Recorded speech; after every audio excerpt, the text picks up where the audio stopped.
Hello, everybody. I am Panera, and we are here to talk about the Broodlord. I have with me Potato Lisk, It Who Speaks. I got no unit quote. I'm sorry. I have to help you guys. Yeah, you're full of fail. So It Who Speaks is the guy who's in charge of one goal, or is associated with one goal. Wait, did you say Overlord or Broodlord? I said Broodlord. Okay. Listen. A click, GG. All right, fair enough. And we have Don Crotch here as well. Okay, yeah, he's here. He's gonna have to talk about himself in the third person. He's insecure about his name. Don Craft has actually taken over and is holding Don Croft hostage. Well, he's got a really raspy, sensual voice, so we can all enjoy that right now. He's been sick. So. He's very sensuous. I don't know what you're talking about. Oh, you sound like Burl. Dude. He sounds like Burl from Walking Dead. I don't watch Walking Dead, so I don't know what that sounds like. Them walkers, give me my shotgun. A little bit, yeah. All right, anyways. Too. Okay, so anyway, the Broodlord. All right. The Broodlord. I'm not the biggest fan of this unit design, to be quite honest. Not a big fan of this unit, period. It's fun to use, and I don't know. Anyway. It's certainly thematic. Yeah, it certainly is.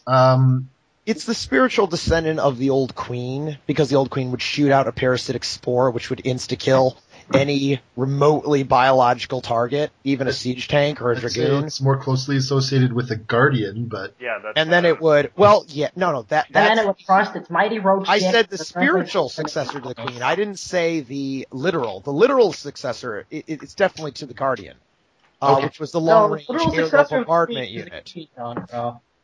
Kind of have that backwards. Although, do you know originally they were going to call the Broodlings the Mantlings because they look like mantas, but that would be dumb because that's going directly to an Earth creature, and we really want to steer away from that. Actually, we want to steer towards that. We want to towards that. Well, the Viper, yes, I know, but other than that, anyway, about the unit anatomy, as this is Anatomy of StarCraft, none of your spiritual or thematic English garbage. No, I was using. I wasn't talking literally spiritual. Okay. It's different. Depends on your connotation. Okay. Anyway, so the mouth of this unit, looks like several rows of teeth. There's like an upper row that corresponds kind of with the that top layer of segmented armor. And then this sort of circular mouth. And this is something that we don't really see in nature other than there are a few examples. Something like Anomalocaris, for example, from the Burgess Shell, has a circular mouth. How effective it is at doing much is up for debate. But I would suggest that yes. I'm gonna make all of our male viewers cringe at this, but that thing is ready in case someone is forcing a blowjob upon it. I thought you were gonna say girls don't play StarCraft. They don't. We've got 0.07% of our audience on Anatomy of StarCraft is in fact female. And I believe that corresponds to River and my friend Nicole. Oh, and my friend Ashley. So, that's... Either way, that thing is prepared in case someone wants to try and force it to explode. Here's the real question. If it is a circular muscle, can it constrict, or is it used simply like a filter? So, for example, its esophagus is only so big. Is that the teeth perhaps used to sort of filter out any potential pricks too big? Well, I'm watching the animated portrait and it's constricting right. It's opening and closing right in front of me. Okay. Yeah, let me get that mental image of that thing going down on him. Sure, because I want something full of razor sharp teeth going down on me. That makes perfect sense. Some people are a little bit masochistic. Yeah, a little bit. Just a little bit. Yeah. Just the tip. It does remind me of the... I need to know what you're into, man. Okay, well, it does remind me of the Sarlacc from Star Wars. Yeah, a little except for instead of going in and having rows of teeth getting, smaller, it kind of gets bigger. So it's kind of like an inverted Sarlacc. Yeah. It looks like, it does constrict in a circular way. And there's actually a set of 4 mandibles, that, in the front of it. Mandibles. So you've got I'm not really sure. These don't really look, they do kind of, when they close, they kind of pull prey towards the mouth. So I assume that that's entirely what their purpose is. Couldn't they be left over from the mutation from the Corruptor? Because the Corruptor also has similar Similar, yes, but they're tri-radiated. This is they're tri-radiated. These bilateral. are bilateral. Yeah, these are lateral, but only in one way. Like they don't go. If you cut it in half horizontally, it doesn't work that way. Yeah, but I mean, if you phase out the one on top, couldn't the corruptor kind of become bilateral through transformation? Well, presumably when you're talking about the transformation, it goes into like a cocoon, right, or a chrysalis. Basically, what I know about butterflies is they're when they do that transformation, they act. And I did just say doo-doo. I realize. That's okay. Anyway, what happens is their body kind of becomes like an amorphous blobby thing. Certainly certain things like, the head and stuff like that are presumably, like, I'm not really an expert on metamorphosis, but I do know that it's not quite as cut and dry, like, okay, well, we'll use this part here and this part here. It's like a total body reconstruction. It's kind of the opposite of metamorphosis as I understand it. Well, in terms of the cocoon, because whenever we see an insect, like a butterfly larva, also known as a caterpillar, or an ant larva, or anything go into a cocoon, it's usually shaped somewhat like the juvenile insect was. And it comes out as the adult. Whereas in this, the broodlord cocoon looks a lot like a broodlord. It kind of gains that, like those spikes on the side and whatnot. Yeah, if we were following the theme of typical transformation from Earth, it would look like a corruptor and emerge a broodlord. Yeah. So it goes into this pretty, and the thing is, like the shell that we're looking at with this cocoon, there's a lot of what looks like air sacs to keep it afloat. There's a lot of like those like green blobby things, presumably are filled with Vespine or some other lighter than air gas, so that it can float. Because obviously we're not seeing any manner of thrust being, and again we see like the corruptor has like that, a lot of those little air sacs as well, and the broodlord has 2 rows of them running down on either side from that central plate, a row of plated armor. If it was underwater, it would have plenty of thrust with that that kind of what do you call it? It's kind of like the butterfly, the wings, the butterfly stroke. You do when you swim, you kind of make that manta ray like motion. Unfortunately, kind of floppy. Unfortunately for this, though, it doesn't seem to have a lot of mobility that's required for something like that. The ability for it to move like that is almost like secondary. Like it's not something necessarily that really helps the broodlord. Although in their unit animation, they do that weird like dive thing, and then they come up vertically.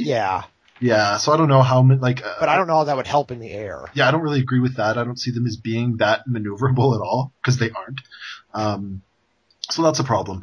And they've got this kind of interesting set of, like, claws coming up on either side. And then this tail that I'm not really sure what this tail provides. It's got these inward-facing spikes, and that's, like, I'm not really sure why that's the way. Zerg units always have that confusion between invertebrate and why is my mind going blank? Vertebrates and invertebrates. Like it looks like an invertebrate. Most Zerg units do, but they also seem to have vertebrae. Yeah. They seem to have. Yeah, this one actually. It's got that line of plates on the back, and it's got a tail, and things that have tails are pretty much vertebrates. Trilobites have similar plates that run down the center. Well, they've got like plates that are divided up in a similar way. Like, yeah, if you've ever seen a trilobite, you'll know what I'm talking about. But the tail, like, if you could cut off the tail, and I don't think you'd lose anything, practically speaking. I'm sorry, my mind went blank. Cut off the tail of what? The broodlord. Yeah. And you'd only see it shriek in pain, but then it would still stay afloat and shoot. Yeah. And then it would, I don't know what the right term, it would, you know what, just for this mental image of all the viewers at home, it will ejaculate broodlings onto the 4 Marines below. Exactly. I'm not sure. Okay, so I actually have a question as a novice in the sciences. From what I understand, like, literally the broodlings are being excreted from those like folds in the animal's flesh. And I just remember somebody way back when on the forums going, so this happens in real life, and it was some sort of amphibious, like, weird birth thing, and it was thoroughly unnerving and disgusting. Do you have any idea what parallels there are to the brood war in the animal kingdom? Like, specific species? The broodlord? Well, you can see, things like Opavinia and Anomalocaris from the Burgess Shell do have that line of plates. I don't really see a lot of, Okay, we don't know what those words mean. What kind of animal is that? You'll have to Google them, guys. They'll be up in the. I know what the Burgess Shales is. They were like this weird. It was this weird ecosystem way, way, way, way back when. 510 million years ago, where you had things that had 5 eyes and a trunk, things like that. Yeah. Oh wait, I think I might. Yeah. Anyway, I'm getting an image. I actually want to talk about these claws, these support structure claws that are here. I'm not entirely sure why it has these wings. I mean, they're rather immobile, and they're not really built in a way that would provide significant lift, especially because the Broodlord doesn't really move around a lot. And to have fixed wings like that, you actually do need to have forward thrust in order to get the lift. So, I mean, I understand why the claws are there to support the wings, but why have the wings?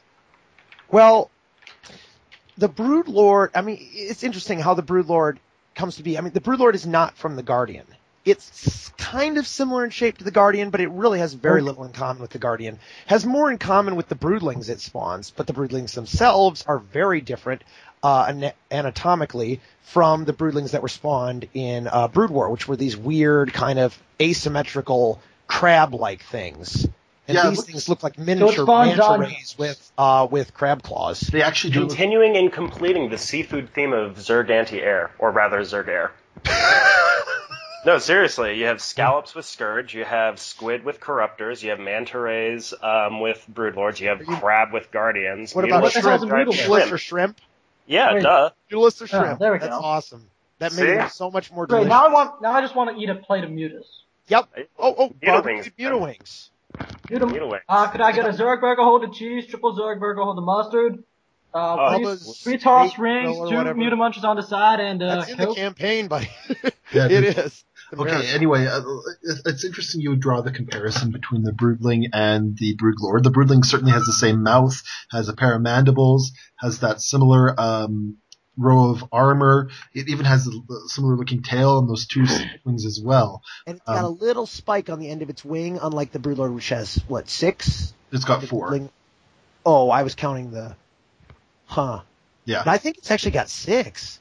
If you look, there's a small spike that points outward in between the mandibles and the... You see that? I don't think that counts as one of the rows of spikes that we were talking about before. That's true. It's just cosmetic. Okay. Yeah, it doesn't really serve a whole lot of purpose. God damn it, Don Crutch.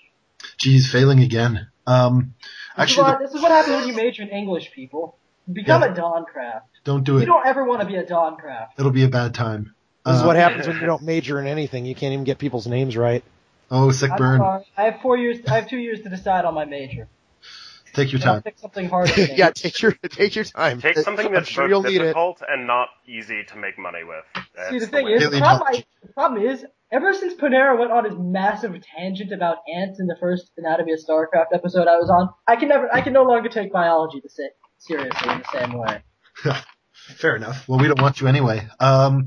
Anyway, so the Broodling's face, if you look at the unit portrait, actually does have that very similar mouth. I mean, by all intents and purposes, it seems to me like Broodlings are... It's called a Broodling for a reason. Yeah, exactly. But here's the thing, though. The Broodlings are also present in virtually all, well, except for like the Spore Colony and whatever, Spore Crawler or whatever. But anyway, all the sedentary buildings, except for Refinery, I believe. Yeah, they don't have them. But like hatcheries and stuff, they explode with right. So presumably these things are maintaining or they serve some purpose other than, okay, we're going to wait here, and if something happens to this building, we're going to explode out. Presumably they're also doing something like perhaps maintaining some internal thing, and then they just happen to secondarily explode out. But doesn't it seem that they're that creature that you were talking about in one of the previous anatomies of StarCraft? Yeah, that's actually come up a few times, and I mean they're pretty big still too. I mean, I know there's scale issues and stuff, but it could easily be that they are. There's also types of fish. The genus is Uaru, and basically when they have a brood, from what I've seen, and I'm not an expert on this type of fish or anything, but the babies actually eat from the parent's skin. So that could be what's going on with the broodlings following the broodlords around. Perhaps they're sort of helping maintain, whatever's going on with this broodlord, helping shed its skin and keep it parasite free and stuff like that. Now that's a bit of confusion there, because all the evidence would, the surface evidence would seem that the broodlings are like offspring of the broodlord. Yes. And that some kind of creature was brought in. But actually, from the evidence that I've gathered, that's not the case. The broodlings have existed in one form or another in the swarm for a very long time. Absolutely. So the brood lord was actually using the DNA of the broodling to make a much larger broodling to spawn more broodlings. So it came from the broodling, not the other way around. And the broodlings are present in the structures, as you said. Well, they don't just come from the broodlord. The broodlord is the latest tech, the greater spire tech. It could be that there's also some intermediate animal that has been secondarily modified with broodling characteristics. This is where I think Blizzard actually really dropped the ball, because they had so many cool new Zerg strains, and the only one they really explain is the Roach, the Roach's origin. They also mentioned the Infestor is in some sort of fanfic or something like that. And Infestors, they talk about Infestors as well. Oh yeah, I mean, what was the species called? Matriarch or whatever. Yes. I'm trying to. They have to talk about Infestors because they knew that they had a whole. It was a conspiracy though. Buff Zerg for Heart of the Swarm, right? And they had to explain where the overpowered unit would come from. Otherwise, we would start asking questions and get boring and blah, blah, blah. Fuck everybody because we got bundled. That made no sense whatsoever, but maybe it did to someone out there alone in their room. John Croft, it made sense to people who aren't English majors. Okay, let's... Hey, as an English major, I resemble that remark. Let's stop the slap fighting girls, alright? No, see, this is the thing. I haven't gotten to troll someone recently in a very decent manner. Do you know what I don't understand is the animation of the Broodlord itself. I really don't like how they're just sort of floating behind it.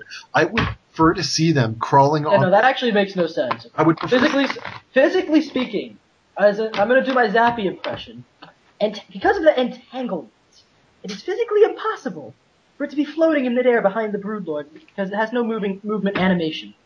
Well, here's the thing. I would prefer it if they would make it so that the broodlings... I mean, I like that they have them visible for balance issues, so you can see if they have 2 or 1 for their initial attack. Right? That's totally cool. But I think it would be awesome... Wait, I have a side question. Awesome if the broodlings actually crawled on the skin of the broodlord and we're kind of hitching a ride.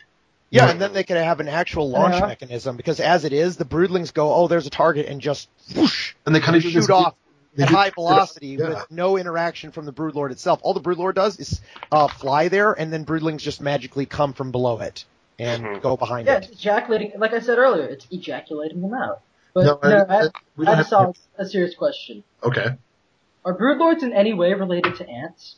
No, they are not. Finally, a Zerg unit that is not related to ants. They have nothing in common with ants whatsoever. Yeah, I mean, if anything, they're more like the fish that I mentioned, and there's other fish that I presume do this as well, where they're taking care of their brood, hence broodlord, broodling, right? And the brood in turn is doing things like, I mean, we don't even know, maybe the broodlord is a mouth brooder, which is really common in cichlids. So if you look up something like geophagus, which just means earth eater, that's amazing. What?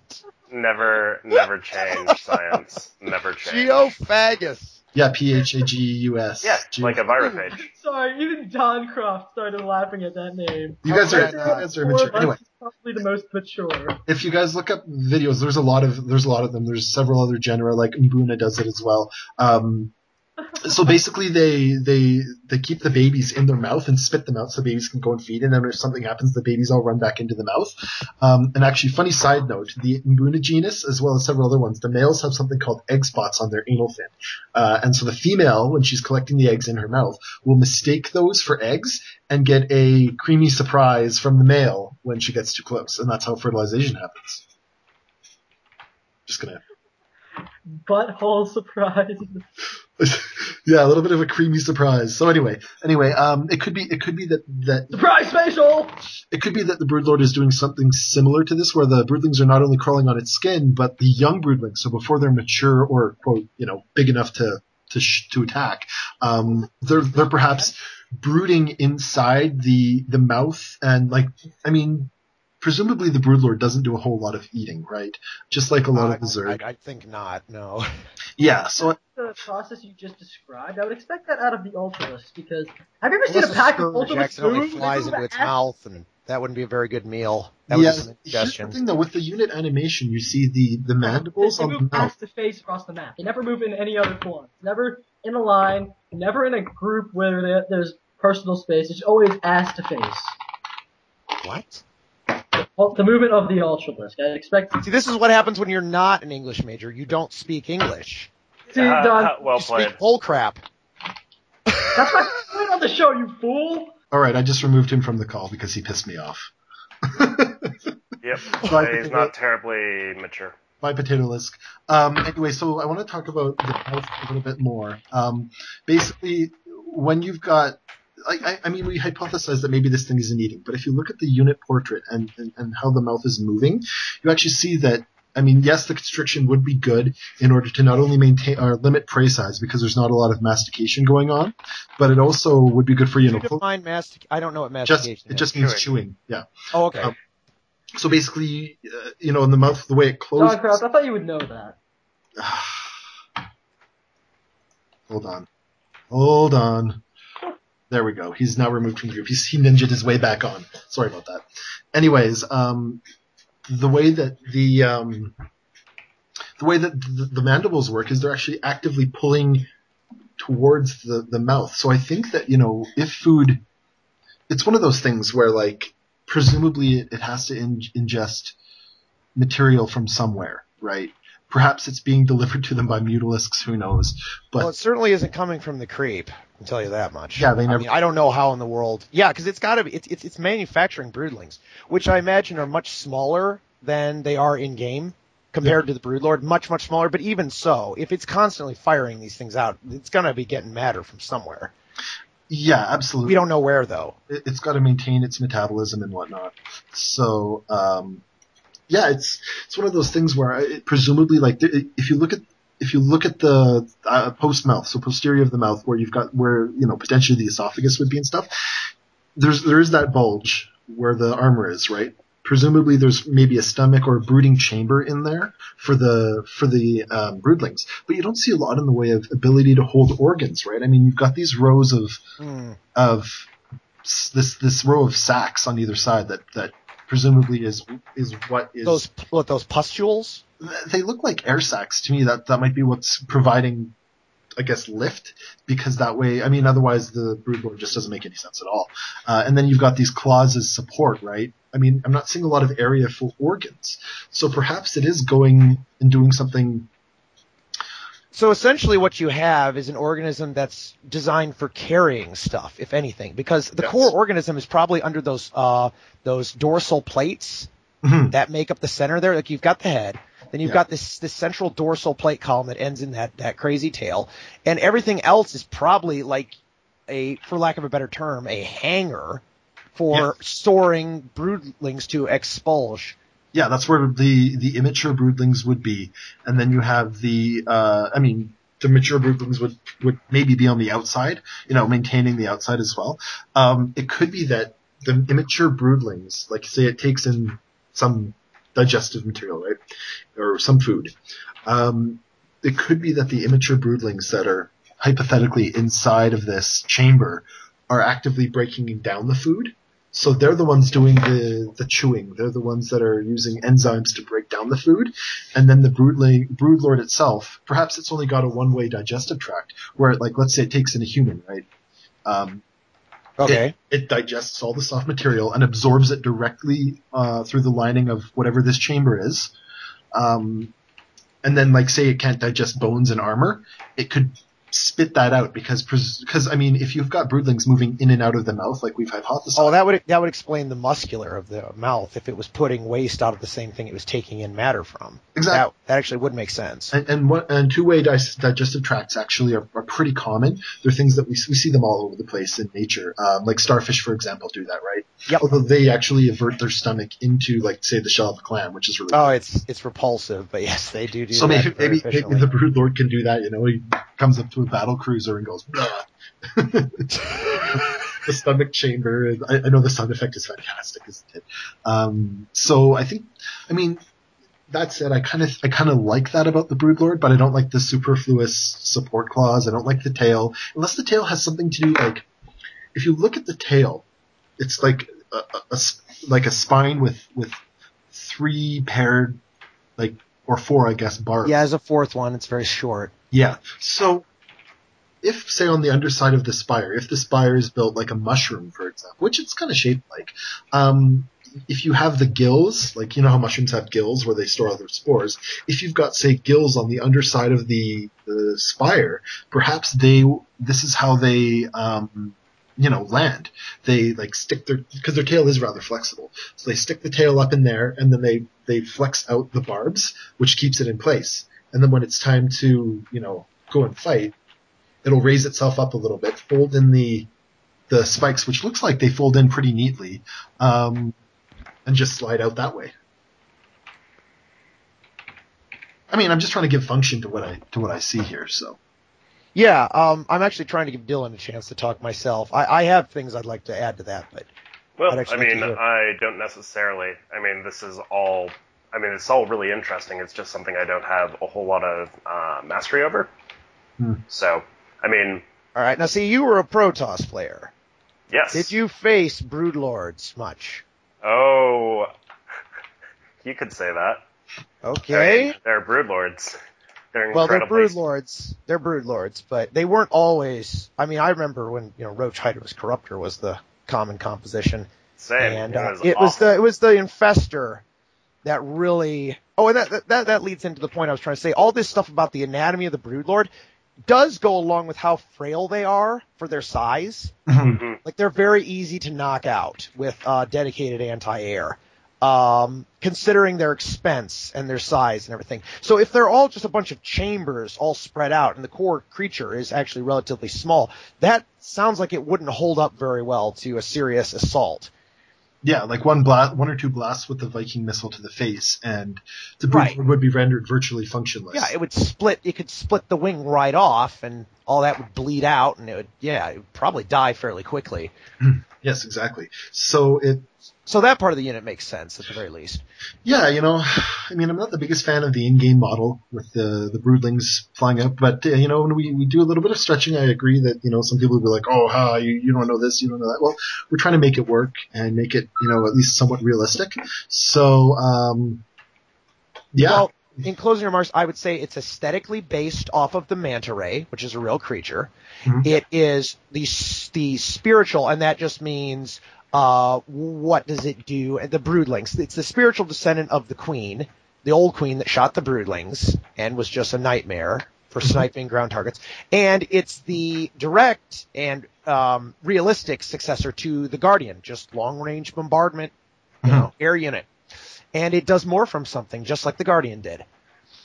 Yep, that's true. Yeah, Zerg seem to be doing that more and more, where they're repurposing. Like, let's say they've got a damaged corruptor or a corruptor that's old and something's wrong with it maybe. Those would presumably be the ones that you'd target for this repurposing. I mean, it's infield, in battle, infield flexibility. And you do see that though, right? Like, if you've got a damaged corruptor, you want that one to morph instead of a full health corruptor, because don't they spawn with full health when they hatch? They do. Doesn't the cocoon it's still damaged though? The cocoon is damaged, right? Just and then it comes out with full health. Yeah. Yeah, just from a practical resource management sort of thing, it makes more sense to morph damaged ones to give them that opportunity to. Yeah, you do the same thing if you're Protoss with High Templar that are damaged and low on energy. You turn them into an Archon. Yeah, it's all about the biological economy of the Zerg, I suppose. So, anyway, leave your questions and comments below. I know I've been terrible at not answering everybody. It's getting tough with almost 300 subscribers now. Hooray! Make sure to tell your friends. Good on you. Yeah, tell your friends, your family. And you know what? Let's just throw out a hypothetical, okay? Let's say you are, you're at a bachelorette party, right? And you're the only guy invited, right? Because, girls don't think of you they think of you as a friend only, right? You're trying to get in with some of these girls. Well, bring your laptop, throw down this episode, and I guarantee you that they will be talking to you. They'll be thinking, okay, this guy isn't just some nerd. And they'll probably throw themselves at you. I mean, it's a bachelorette party, right? So that means, they're all thinking about marriage and stuff. So bring it to, your bachelorette parties, your stagette parties. get the girls. As long as you don't bring it to a funeral, I think you'll be okay. Classy. Keeping it classy. I was not kidding. Bring it to funerals. Bring it to like a wake. Bring it to a bar mitzvah. Oh, you know what are they? A bris. You know when they do the circumcisions. What? Yeah. Okay. I mean, yeah. Or bring it to a bar craft. There's a realistic. If you want to sound smart at a bar craft, if you ever get to do one of those, bring this up. Yeah, when bring it up. for the StarCraft to start, or there's a break in between, you don't want to listen to horrible. And if there's a girl at a bar craft, I guarantee she will pay you some attention. Oh, guaranteed. She'll, yeah. So better than crying about infestors, which are now actually balanced. But still not fun. Screw Nothing you. fun about fungal growth. Hey, I had a fungal growth expert on, so you go check that episode out too. Oh yeah, definitely. I didn't know that. That's sick. Yeah, she actually is doing her PhD in mycology, which is fungus, and we talked about fungal growth specifically. So it's one of the earlier episodes. Anyway, thanks for listening, guys, and make sure to tell all your friends and family and grandma, great-grandma, that kind of stuff.